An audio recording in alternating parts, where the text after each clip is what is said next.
وعلى آله وصحبه ومن والاه. سبحانك لا علم لنا إلا ما علمتنا إنك أنت العليم الحكيم. رب اشرح لي صدري ويسر لي أمري واحلل عقدة من لساني يفقهوا قولي. أما بعد، اللهم صل وسلم على سيدنا محمد وعلى آل سيدنا محمد. اللهم إنا نسألك فهم النبيين وحفظ المرسلين وإلهام ملائكة المقربين. اللهم زينا بالعلم وأكرمنا بالتقوى وجملنا بالعافية برحمتك يا أرحم الراحمين. أما بعد, melanjutkan kajian dan pembahasan kitab Al-Khasa'isul Kubra atau Tahdhib Al-Khasa'isul Kubra dari Imam As-Suyuti, nafa'ana Allah bihi wa bi'ulumihi fid dharain amin. Yang mana kita pada pembahasan yang lalu kita sama-sama mengkaji mengenai hadis yang diriwayatkan langsung oleh sahabat Rasulullah SAW, yaitu Sayyidina Salman Al-Farisi, mengenai kisah Islamnya beliau dan bagaimana perjuangan beliau untuk mencapai dan mengenal agama Allah Subhanahu wa taala dan mengenal sosok Nabi Muhammad SAW, yaitu babnya adalah ikhbar al-ahbar war-ruhban bihi qabla mab'athihi sallallahu alaihi wasallam, yaitu adanya kabar dan pemberitahuan dari para pendeta dan orang-orang ahli ruhban, orang-orang dari golongan Yahudi dan dari golongan Nasrani, tentang dekatnya dekatan atau akan diutusnya Nabi Muhammad sallallahu alaihi wasallam. Lalu diawali dengan kisah Sayyidina Salman Al-Farisi yang kita sama-sama telah mendengarkan dan melihat betapa perjuangan Sayyidina Salman Al-Farisi sehingga beliau dijuluki dan mendapatkan gelar oleh Nabi Muhammad sallallahu alaihi wasallam, Salmanu minna ahlul bait. Ahlul bait. Salman minna. Salman itu tergolong dari kami, keluarga Nabi sallallahu alaihi wasallam. Artinya Rasulullah SAW menjadikan beliau kedudukannya seperti keluarga sendiri. Tidak tergolong dari golongan Ansar, tidak tergolong dari golongan Muhajirin, tetapi dari Ahlul Bait, ya, atas perjuangan dan usaha beliau. Sekarang kita memasuki pembahasan yang masih dalam kabar-kabar dari orang-orang Yahudi dan orang-orang Nasrani tentang keberadaan dan dekatnya datangnya Nabi Muhammad SAW. Diriwayatkan dalam hadis Ibnu Ishaq an Asim bin Amr bin Umar bin Qatadah an rijal min qaumihi qalu inna mimma da'ana ila al-islam ma'a rahmatillahi ta'ala wa hudah lima kunna nasma'u min rijali yahud kunna ahlu syirkin ashabu awthanin wa kanu ahlu kitabin indahum ilmun laysa lana wa kanat la tazalu bainana wa bainahum syurur fa idza nilna minhum ba'dha ma yakrahun qalu lana innahu taqaraba zamanu nabiyyin yub'ath al-an نقتلكم معه قتل عاد وإرم فكنا كثيرا ما نسمع ذلك منهم فلما بعث الله رسوله صلى الله عليه وسلم أجبناه حين دعانا إلى الله تعالى وعرفنا ما كانوا يتوعدوننا به وبادرناهم إليه فآمنا به وكفروا به ففينا وفيهم نزل هؤلاء الآيات من سورة البقرة ولما جاءهم كتاب من عند الله مصدق لما معهم وكانوا من قبل يستفتحون على الذين كفروا فلما جاءهم ما عرفوا كفروا به فلعنة الله على الكافرين. Yang bawa kitabnya halaman 38. Itu yaitu kisah bagaimana orang-orang Ansar, orang-orang penghuni kota Madinah, kenapa mereka bisa beriman kepada Nabi Muhammad SAW. Selain itu hidayah dari Allah, memang ketentuan dari Allah, tapi kan ada sebab musababnya, ada sesuatunya yang Allah jadikan sebagai perantara untuk Allah berikan hidayah kepada mereka. Mereka bercerita salah satu hal selain daripada hidayah petunjuk dari Allah dan karunia dari Allah yang membuat kami memeluk Islam, kata para sahabat dari golongan Ansar, dari golongan orang-orang Madinah, kami ini dulu orang-orang syirik, authan, penyembah berhala, gak ngerti Allah, gak ngerti Al-Quran, tidak mengerti adanya Nabi, tidak mempercayai hal tersebut, tidak mempercayai adanya dibangkitkan dan adanya surga dan neraka. Orang-orang penyembah berhala.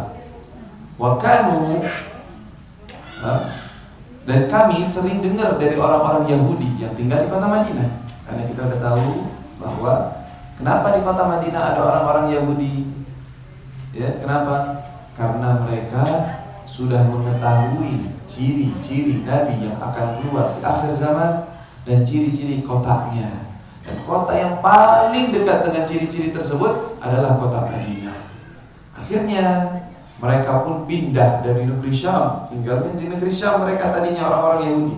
Cari ketika mereka tahu bahwa ada kota seperti kota Madinah ini dan cirinya sama seperti kota Nabi akhir zaman, mereka pindah ke sana. Jadi niatannya baik ya, pindah niatannya baik.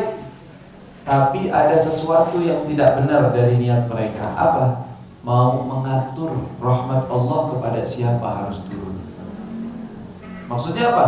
Maunya kita pindah ke sana, nabinya dari golongan kita dong. Nah, ini kan ikut campur urusan Allah namanya.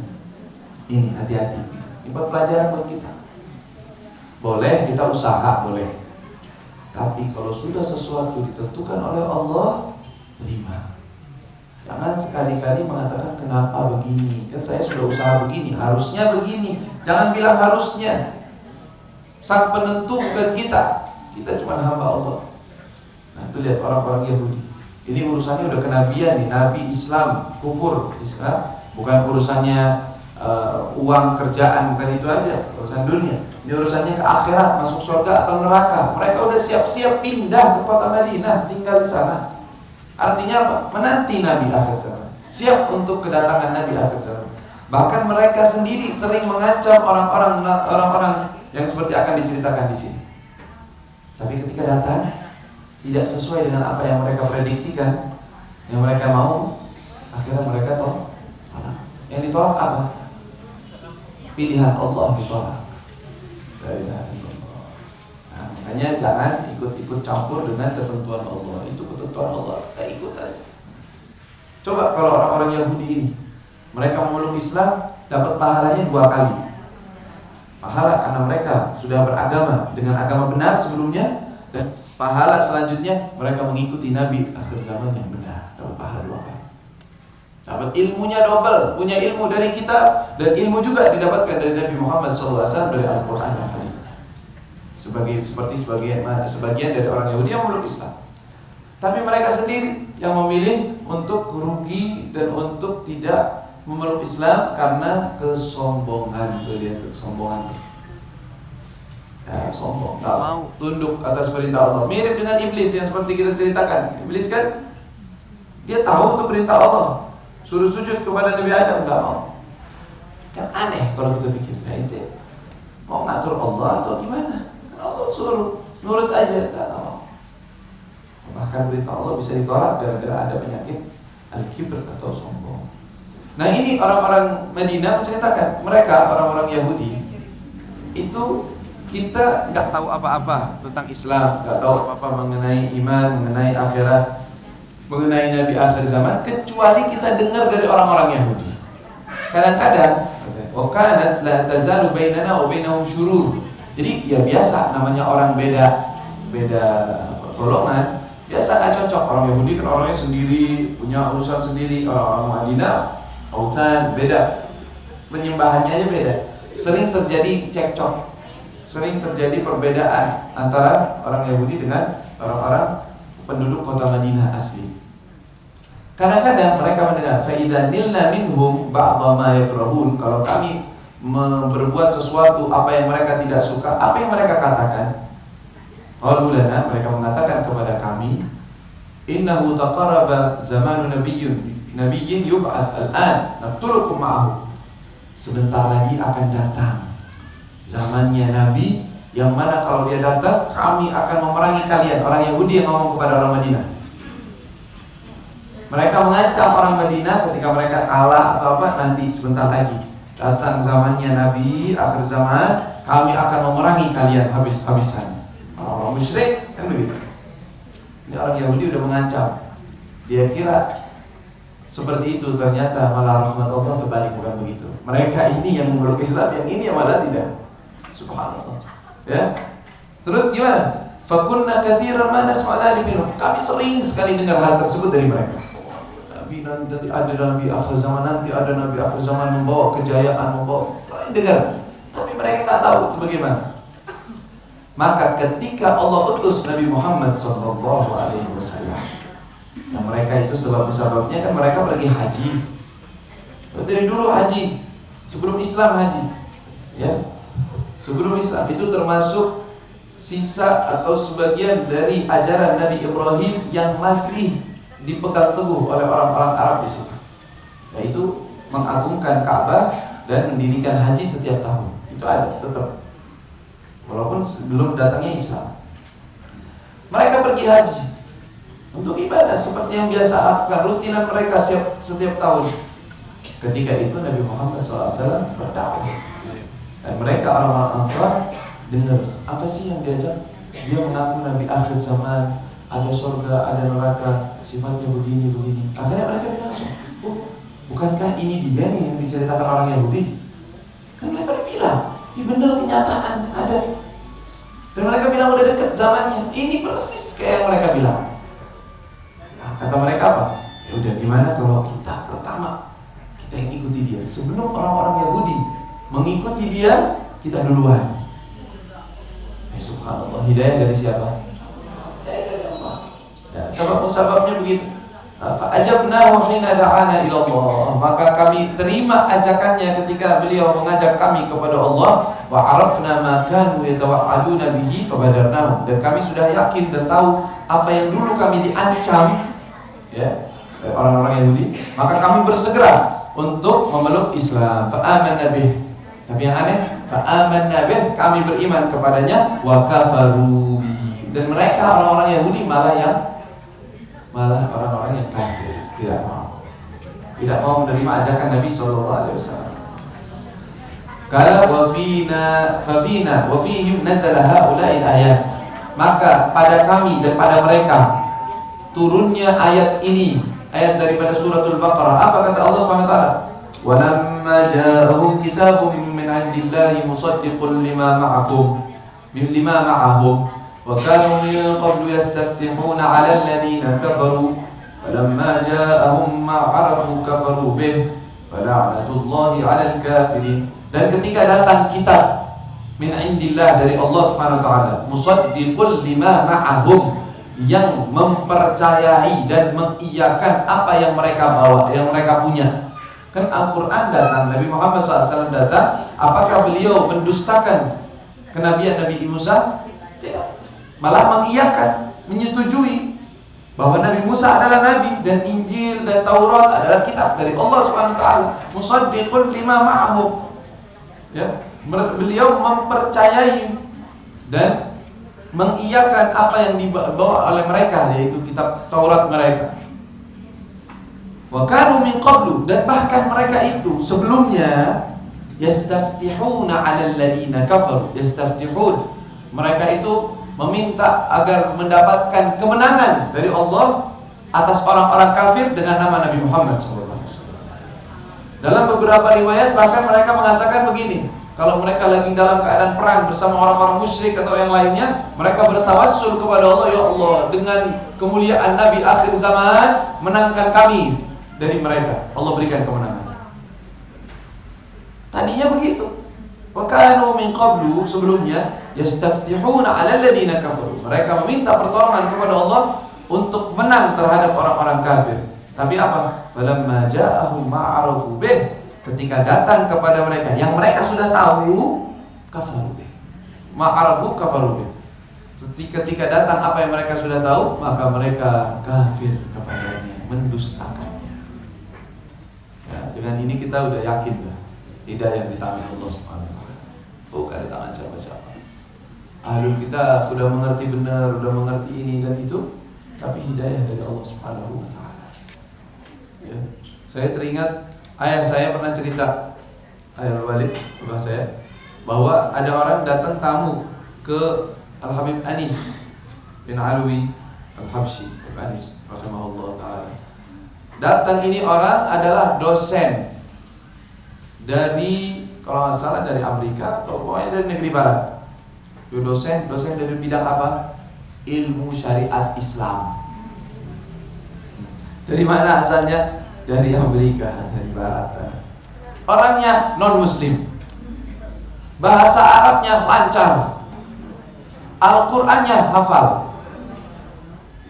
Ngobrol dengan Habib Anis, pakainya bahasa Arab ngobrolnya. Kenapa? Dosen dia, guru. Bicara tentang Islam, tentang ini. Habib Anis bingung. Nah, kamu ngerti Islam seperti ini, ngerti dalam keadaan, kenapa engkau tidak masuk Islam saja? Kata dia ketawa, dia senyum. Bukankah jawabannya ada juga di dalam Al-Quran? Dibahas dengan Al-Quran. Kata dia apa? Dia apa? Katanya. Bukankah Allah dalam Al-Quran disebutkan, innaka la tahdi man ahbabta, walakinna Allah yahdi man yasha. Sesungguhnya engkau tidak bisa memberikan hidayah, petunjuk kepada orang yang engkau sukai, mencintai, tetapi Allah lah yang memberikan petunjuk bagi orang-orang yang Allah kehendaki. Pakai dari Al-Quran lagi. Hidayah dari Allah Subhanahu wa taala. Tetapi tentunya ada sebab musabab. Ya, salah satu sebab musababnya hidayah adalah kenal kepada sosok Nabi Muhammad SAW. Kenal sosok Nabi Muhammad, tahu dengan benar sosok Rasulullah, itu pintu besar untuk mendapatkan hidayah dari Allah Subhanahu wa taala. Tunjuk dari Allah Subhanahu wa taala. Kuat dalam Islam, tabah di dalam Islam. Tapi kalau ada orang hanya mengetahui Islam saja, dia beriman Allah, tidak ada Tuhan selain Allah, Muhammad utusan Allah. Setelah itu dia tidak mengenali sosok Nabi Muhammad ataupun bagaimana syariat Islam dan apa sih keindahan daripada syariat Islam, maka Islamnya ini dalam keadaan yang rawan. Kalau dia melihat sesuatu ada yang lebih indah di mata dia, maka dia bisa berpaling dari Islam. Tapi kalau sudah kuat, kenal sosok Nabi Muhammad, tahu daripada apa yang dibawakan Nabi Muhammad itu hak dan benar, dan bagaimana sosok beliau, itu akan menguatkan, meresapkan Islam di dalam hatinya. Walaupun keadaan dunia bagaimanapun, dia tetap tabah kuat dalam Islamnya. Lalu kemudian hadits yang selanjutnya, begitu juga tentang kabar orang-orang Yahudi terdahulu. An Salamah bin Salamah, namanya Salamah ibni Salamah, mirip-mirip namanya. Salamah sama Salamah, kedua-duanya laki-laki. Kalau kita Salamah perempuan, ya. Tapi ada nama dahulu orang Arab, Salamah itu laki-laki juga. Salamah ibni Salamah, beda panjang doang. Nah, sama-sama. Kalau tulisannya di kita bahasa Indonesia sama aja, Salamah juga. Ibni Waqsin radhiyallahu anhu, seorang sahabat bernama Salamah bin Salamah. Beliau menceritakan, wa kana min ashabi Badr. Beliau juga orang yang ikut peperangan Badar. Qala, dia berkata, kana lana jarun min Yahudi Bani Abdil Ashhal. Dahulu ada tetangga kami, ini Salamah bercerita, bahwa ada orang Yahudi tetangga kami dari golongan Bani Abdil Ashhal, nama kabilahnya. Qala fa kharaja alaina yawman min baitihi qabla mab'atsin Nabi SAW biyasir. Dia keluar dari rumahnya sebelum datangnya Nabi SAW, diutusnya Nabi, waktu yang tidak lama. Dia bilang fa waqafa ala majlis Abdul Ashhal. Min Yahud fi Bani Abdul Ashhal. Jadi dia tinggalnya di daerah Bani Abdul Ashhal. Bani Abdul Ashhal termasuk dari golongan orang-orang Arab. Nah, orang itu ketika dia keluar ke majlisnya orang-orang yang dari golongan Bani Abdul Ashhal ini, qala sama wa ana yawma idzin ahdath man fihi sinnan. Ketika itu dia keluar ke tempat kami kumpul golongan Bani Abdul Ashhal. Nah, ini Salamah ini termasuk dari mereka, dari Abdul Ashhal, golongan Bani Abdul Ashhal. Dia itu paling muda dan lagi rebaan, lagi tidur-tiduran aja di pintu rumahnya. Lagi santai, lagi duduk. Ala burdatin muttaji'an fiha bi fina'i ahli. Dia tiduran, rebaan dengan menggunakan burdah, suatu helai kain, di depan teras rumah saya. Terus fadzakara al-ba'tsa wal qiyamah. Ini orang Yahudi ini menyebutkan tentang nanti ada hari kebangkitan, nanti ada hari kiamat, nanti akan dihisab orang-orang, nanti adanya timbangan, adanya surga, adanya neraka. Mereka bingung dengerin ini.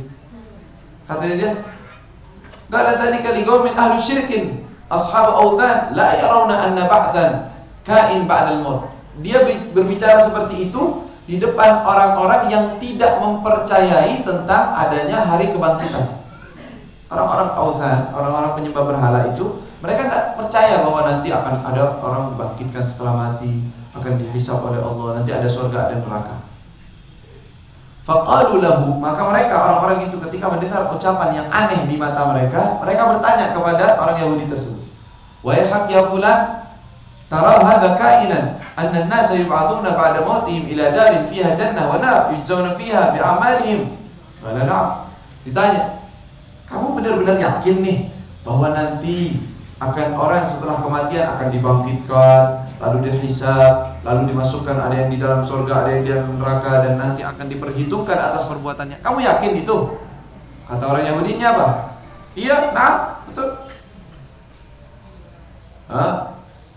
Qala walladhi yahlifu bihi lawaddu anna lahu bihaddihi min tilka an-nar a'zam tan-nur fid dunya yahmunahu thumma yadkhulunahu iyyah fayatbaq bihi alaih wa an yanju min tilka an-nar ghada. Udah gitu enggak cukup dia ngomong gitu. Dia bilang apa? Demi Allah, itu neraka ada. Dan kalau seandainya dia ingin melarikan diri dari neraka, pilihannya adalah dia di dunia dimasukkan ke dalam suatu oven yang paling besar sedunia. Oven, dinyalakan ovennya. Lalu dia dimasukkan ke dalam oven tersebut. Kalau disuruh pilih mau masuk ke sini atau dimasukkan ke neraka, dia pilih masuk ke oven itu. Saking beratnya siksa di dalam neraka tersebut. Ini orang Yahudi yang bilang. Ya, mereka tercengang dengan ucapan tersebut. Lalu mereka mengatakan, "Waihak, wa ma ayatu dzalik?" Tandanya apa? Bukti omonganmu benar ini apa? Kata dia, qala nabiyyun yub'ats min nahwi hadhihi bilad. Nabi, buktinya nanti adalah seorang nabi yang akan diutus oleh Allah di sekitaran wilayah sini. Wa asyara biyadihi nahwa Makkah wal Yaman. Dia isyaratkan tangannya ke arah sekitar kota Mekah, satu arah soalnya. Kota Mekah atau Yaman. Kan daerahnya masih daerah Arab. Daerah situ. Daerah, pokoknya keluarnya daerah-daerah situ. Nabi akhir zaman. Lalu, wa mata tara? Kata mereka, kapan ini Nabi bakal datang kira-kira? Kan dia bilang janji bakal ada Nabi. Kapan dia akan datang Nabi tersebut? Maka dia mengatakan, ya, fanadhara ilayya. Katanya Salamah, yang menceritakan ini kan Salamah. Dia bilang Salamah, orang Yahudi tersebut melihat kepada saya, paling muda. Kala in yastafid hadzal ghulam umrahu yudrikuhu. Kalau ini anak nih sampai dewasa hidupnya, ya enggak mati, hidup tuh si Salamah, maka dia bakal ketemu dengan Nabi. Artinya deket banget tuh. Jadi anak muda dewasa udah ketemu dengan Nabi tersebut. Dia udah, subhanallah. Orang Yahudi bisa prediksikan bahkan waktunya. Sudah menjelang waktunya, sudah diperkirakan nih kalau anak ini jadi besar, tumbuh, dewasa, dia akan ketemu dengan Nabi tersebut. Fanadhara ilayya, katanya, fa wallahi, kata Salamah, fa wallahi, demi Allah, ma dhahaba al-lail wan nahar hatta ba'atha Allah Muhammadan. Tidak berlewat malam dan pagi hari, atau berlalunya hari-hari, kecuali Allah sudah mengutus Nabi Muhammad SAW bahwa hayyun baina adhurina, dia hidup di antara kami. Fa amanna bih, dan kami beriman kepadanya. Terus wa kafara bihi. Itu orang Yahudi itu masih hidup. Yang tadi cerita panjang lebar, yang ngasih bukti masih hidup, dia kafir kepada Nabi sallallahu alaihi wasallam. Baghyan wa hasada, baghyan tidak mau, wa hasad dan iri. Jadi tadi kita sebutkan bahwa mereka tidak terima atas ketentuan Allah. Namanya iri itu, hasud itu artinya ketentuan dari Allah kepada seorang hambanya dia tidak terima. Makanya hasud itu adalah penyakit yang paling bahaya. Karena tidak terima ketentuan siapa? Ketentuan Allah, sang pemilik segala-galanya. Ada orang tadinya sama-sama sama kita mungkin, subhanallah, Allah bukakan pintu rezeki, Allah kasih, Allah jadikan dia orang kaya. Iri datang. Kenapa dia yang kaya? Kenapa dia yang punya? Kesel kita. Ya, apa urusan kita? Bukan kita yang ngasih dia duit, bukan kita yang ngasih makan dia, bukan kita. Tapi begitulah manusia.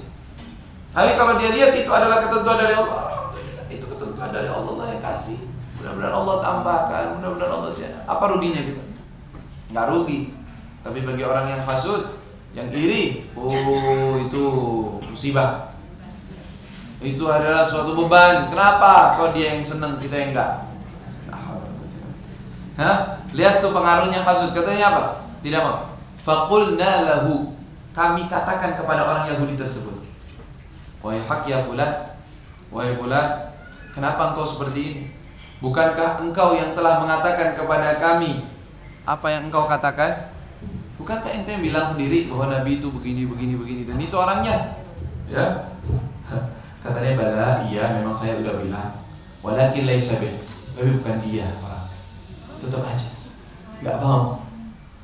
Tetap saja tidak mau menerima ketentuan dari Allah Subhanahu wa Ta'ala. Ini repotnya nih.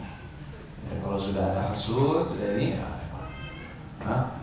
Makanya Nabi akhir zaman yang Allah Subhanahu wa Ta'ala utus, Nabi Muhammad SAW, sudah Allah tentukan, sudah Allah jelaskan di dalam kitab-kitab terdahulu, sehingga datanglah Nabi SAW. Tinggal kita percaya dan kita alhamdulillah, walaupun jarak antara kita dengan beliau ratusan tahun, bahkan melewati 1000 tahun, ya, tetapi 1441 tahun dari hijrahnya Nabi Muhammad SAW, kita beriman kepada beliau. Itu nikmat tidak? Orang Yahudi tinggal di zaman Nabi nggak beriman. Ada orang-orang kalau dia beriman aja kepada Nabi, tingkatannya bukan orang biasa lagi, menjadi sahabat Nabi Muhammad. Tinggi sekali derajat. Tapi pilihan dari Allah Subhanahu wa Ta'ala. Yang ini beriman, yang ini tidak. Yang ini ditentukan surga, yang ini tidak. La ilaha illallah.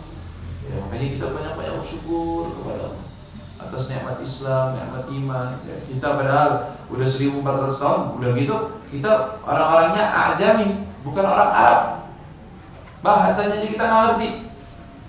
Tapi kita kenal Nabi Muhammad, kita cinta kepada beliau, kita tahu beliau, kita tahu sahabatnya, kita tahu keluarganya, kita suka mendengarkan, kita mau meneladaninya. Itu nikmat terbesar yang Allah berikan kepada kita. Maka jangan sia-siakan nikmat ini. Terus pupuk, terus jaga, terus amalkan apa yang dibawakan oleh Nabi SAW. Nanti kita akan lihat bahwa jarak 1400 tahun ini sepertinya nggak ada jarak. Berkumpul bersama Nabi, lihat para sahabat, lihat orang-orang yang saleh, lihat orang-orang yang bertakwa. Semua zaman ini terputus, nggak ada lagi. Semua mereka bisa berkumpul di dalam surga Allah Subhanahu wa Ta'ala. Makanya ini nikmat terbesar yang Allah berikan kepada kita. Sedikit mungkin kita tambahkan agar memasuki daripada tahapan bab selanjutnya, syarafun nasabihi wa taharatu aslih. Yang perlu kita ketahui dan yakini juga bahwa Nabi kita Nabi Muhammad SAW adalah manusia pilihan Allah, bukan saja dari sisi pilihan sebagai Nabi, tetapi bahkan dari sisi nasabnya beliau, dari garis keturunan beliau adalah garis keturunan termulia dan terbaik yang Allah pilihkan untuk Nabi Muhammad SAW. Walaupun beliau dari golongan biasa, artinya dari golongan tidak orang kaya, tetapi nasab beliau, garis daripada leluhur beliau, semuanya suci. Suci dari perzinahan. Beliau tidak dilahirkan dari orang yang berbuat zina lalu lahir anak, lalu anak tersebut melahirkan sampai Nabi, tidak. Semua dari orang tuanya. Padahal kan dari zaman Nabi Ismail sampai ke zamannya Nabi Muhammad SAW. Yang kita tahu tuh kan Nabi Ismail kakak beradik dengan Ishak. Ishak saja dari zaman Nabi Ishak sampai zaman Nabi Isa itu berapa nabi? Ratusan, mungkin ribuan nabi. Ya kan? Ada Nabi Musa, Nabi Yusuf, Nabi Musa, Nabi Daud, Nabi Sulaiman, Nabi Yahya, Nabi Zakaria. Nabi Daud, wah Masya Allah, para nabi-nabi yang begitu banyak dari keturunan Bani Israel. Sedangkan dari Nabi Ismail sampai kepada Nabi Muhammad SAW itu tidak ada nabi.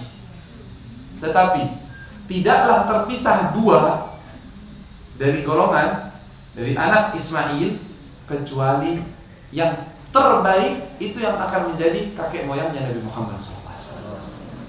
Terus seperti itu. Kata Nabi SAW, ini hadis-hadisnya akan kita bawakan. Dan hadis-hadisnya semua sahih dan hadisnya hasan. An Abi Hurairah radhiyallahu taala anhu qala anna Rasulullah SAW qala bu'ithtu min khairi quruni bani Adam qarnan fa qarnan hatta kuntu minal qarni alladhi kuntu minhu. Bahkan bukan saja Nabi SAW dari nasabnya, bahkan zaman. Kalau ditanya zaman terbaik, zamannya siapa? Oh, zaman kita kan modern, ada TV, ada ini, ada kereta, ada pesawat. Tidak. Zaman yang terbaik adalah zamannya Nabi Muhammad SAW. Rasulullah yang bilang, kata Rasulullah, bu'ithtu min khairi quruni bani Adam. Saya diutus oleh Allah di zaman yang terbaik daripada zaman-zamannya Nabi Adam, anak Adam. Qarnan fa qarnan, daripada satu qaran, satu waktu. Hatta kuntu minal qarni alladhi kuntu minhu. Sampai datanglah zaman aku dilahirkan di dalamnya. Makanya khairul quruni qarni, kata Nabi. Sebaik-baiknya zaman adalah zamanku. Makanya Nabi bertanya, ketika sahabat di zaman itu, Rasulullah bersama sahabat itu makan kadang-kadang sehari nggak nyampe 3 kali. Bahkan kadang-kadang makannya sekali sehari. Kata Rasulullah, apa pendapat kalian kalau seandainya nanti kalian makan sehari 2 kali sampai 3 kali hidangan? Apakah kalian menurut kalian bahwa zaman ini lebih baik atau zaman itu ketika makanan itu gampang semua ada? Kata sahabat, ya zaman itu lebih enak ya Rasulullah, lebih baik. Rasulullah, zaman kalian lebih bagus. Zaman kalian lebih baik, lebih bagus. Ya. Subhanallah. Walaupun kita di akhir zaman, tapi tetap aja jangan putus asa. Bukan berarti udah deh kita percuma, kita kan di zaman paling parah nih, akhir zaman. Tapi subhanallah, zaman yang paling parah tapi kita bisa kumpul, bisa mengingat Allah dan Rasulnya, bisa berzikir kepada Allah, bisa ibadah, sholat 5 waktu. Ini luar biasa, nikmat dari Allah Subhanahu wa ta'ala. Terus Nabi SAW juga dalam riwayat yang lain, an Wathilah ibn al-Asqa radhiyallahu anhu qala Rasulullah sallallahu alaihi wasallam, inna Allah astafa Kinanah min waladi Ismail. Sesungguhnya Allah telah memilih Kinanah salah seorang kakek buyutnya Nabi sallallahu alaihi wasallam, min waladi Ismail, dari salah satu anak-anak Ismail. Artinya keturunan Nabi Ismail banyak tersebar, terpecah kabilahnya, terpecah daripada banyak orang. Allah pilih dari keturunan ini Kinanah, yang terbaik dari mereka. Terus wastafa Quraisyan. Kinanah ini punya keturunan, punya anak, punya keturunan lagi, anak-anaknya. Terus ke bawah. Dari salah satu keturunan ini ada yang namanya Quraisy. Maka kata Nabi, wastafa Quraisyan min Kinanah, dan Allah pilih Quraisy dari golongan Kinanah. Ya. Wastafa Hashim. Quraisy ini yang disebut dengan Al-Quraisy, yang Nabi SAW darinya. Kita sering nyebutnya ini Arab Quraisy. Dari Quraisy ini punya keturunan banyak. Quraisy itu nama orang sebenarnya aslinya. Terus punya keturunan, kata Nabi SAW, wastafa Hashiman min Quraisy. Dan Allah pilih Hashim, kakeknya Nabi SAW, Muhammad bin Abdullah bin Abdul Muttalib bin Hashim, kakek keempatnya Nabi SAW atau kakek ketiganya, ya, dari keturunan Nabi SAW, dari garis nasabnya Nabi. Dan Allah memilih Hashim, kan Hashim juga punya saudara-saudara yang lainnya. Allah pilih Hashim, pilihannya dari segenap keluarga Quraisy. Wastafani min Bani Hashim, dan Allah telah memilih aku dari golongan Bani Hashim. Dalam hadis yang lain, fa ana khiyarun min khiyarin, maka aku adalah pilihan terbaik dari yang terbaik. Sallallahu alaihi wasallam. Makanya kalau ada orang mengatakan, oh orang tua Nabi di neraka atau tidak beriman kepada Allah, itu gimana caranya? Sedangkan Allah bilang beliau adalah tidak terpisah kecuali yang terbaik, ya kan? Mana ada terbaik terus tidak beriman kepada Allah? Loh, Kan bisa aja kan orang-orang tidak tahu Islam, tidak tahu betul. Ini omongan betul, masuk akal. Artinya kan mereka nggak tahu Islam, nggak ada nabi. Kan sudah dikatakan bahwa nabi dari Ismail sampai ke Nabi Muhammad nggak ada nabi. Jadi wajar aja kalau seandainya mereka tersesat. Itu sesuatu yang lumrah, ya kan? Betul. Tetapi kan kita tahu di golongan orang Arab tidak 100% penyembah berhala, ya kan? Ada Waraqah bin Nawfal. Mereka menyembah siapa? Mereka tidak mau. Dari batin mereka tidak terima. Nggak mungkin menyembah berhala. Pasti ada Tuhan. Artinya Allah bimbing hati mereka, walaupun itu tidak wajib. Artinya mereka tidak bersalah ketika seperti itu. Tetapi Allah bimbing hati mereka untuk tidak mau menyembah berhala, bertauhid kepada Allah. Masa sih garis keturunan Nabi SAW, kakek moyangnya Nabi tidak diberikan oleh Allah petunjuk seperti itu? Sedangkan mereka yang terbaik. Apalagi sudah begitu divonis atau dikatakan mereka di dalam neraka. Alhamdulillah.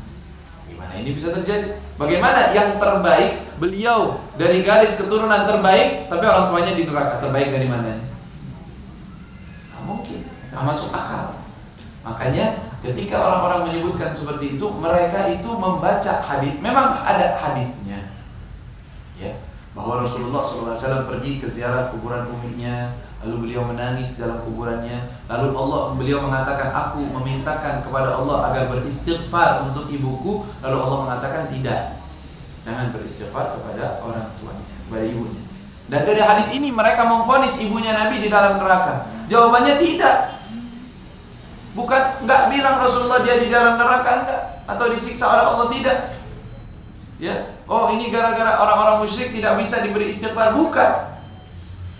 Tetapi hal tersebut Allah Subhanahu wa taala perintahkan karena ibunda Nabi sudah mulia di sisi Allah Subhanahu wa taala. Maka tidak perlu adanya istighfar lagi dari Rasulullah SAW agar orang-orang yang keluarganya mati dalam keadaan musyrik tidak merasa berat hati, tidak merasa iri, tidak merasa berat. Maka Nabi SAW diperintahkan untuk meninggalkan. Bukankah ada juga orang-orang muslim, mukmin, taat itu tidak boleh disolati?